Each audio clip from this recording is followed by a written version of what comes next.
My channel. चलतु आज बनैबा बरा आलू कषा।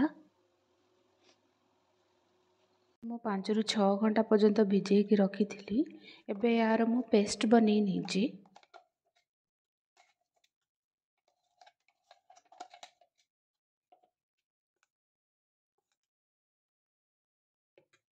ऐड करूची जीरा, अदा, करीपत्र, पियाज, लंका, स्वाद अनुसार लुण, अल्प किछि सुजी। सुजी एठी मु ऐड करी नीची। सुजी ऐड करने द्वारा बराटा बहुत क्रिस्पी होता है। भाବରେ मिक्स करी नियंतु।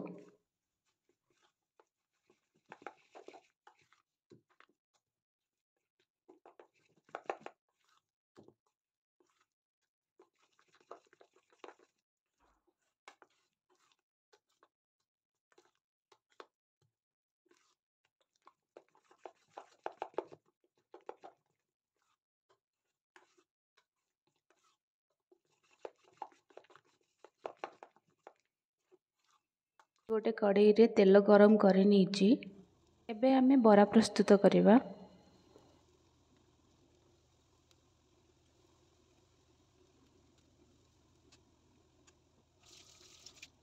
बेले आपण माने बरा को 2-3 थर उल्टेई नेबे। या द्वारा बराटी भलो भाबरे सिझी जीवो।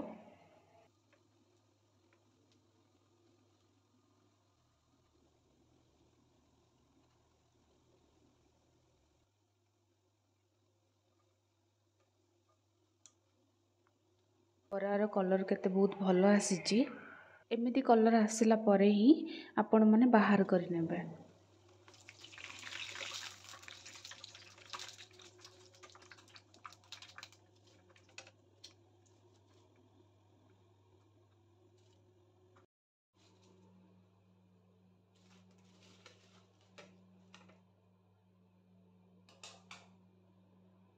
तो बराटा केते क्रिस्पी और सॉफ्ट मध्य हेइची भितरे। बे बनैबा आलू कषा।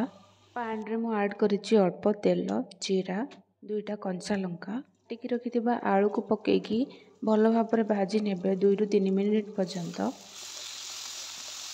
अदा, रसुण, पियाज, टमाटो, 5टा गोलमरीच ऐड करी पेस्ट बनै नेइथिली। मिनिट परे एथिरे आपण ऐड करिवे हल्का सा लंका गुंड, हळदी गुंड। या द्वारा तरकारी रो कलर बहुत भलो होता है। आपण माने चाहिए स्किप करि परिबे को।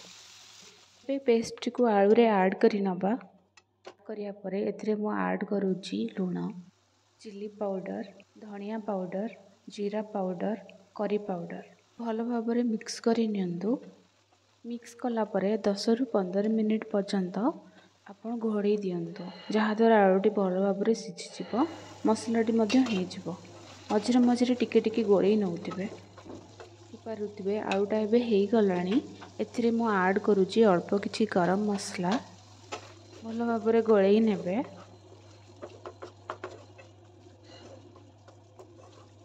जदि मो भिडियोटी भल लागिथिबो लाइक करंतु, शेयर करंतु, सब्सक्राइब करंतु। जय जगन्नाथ। मु ऐड करूची धनिया पत्र। धनिया पत्र ऐड करबा द्वारा यार स्मेल बहुत भलो होइथाय।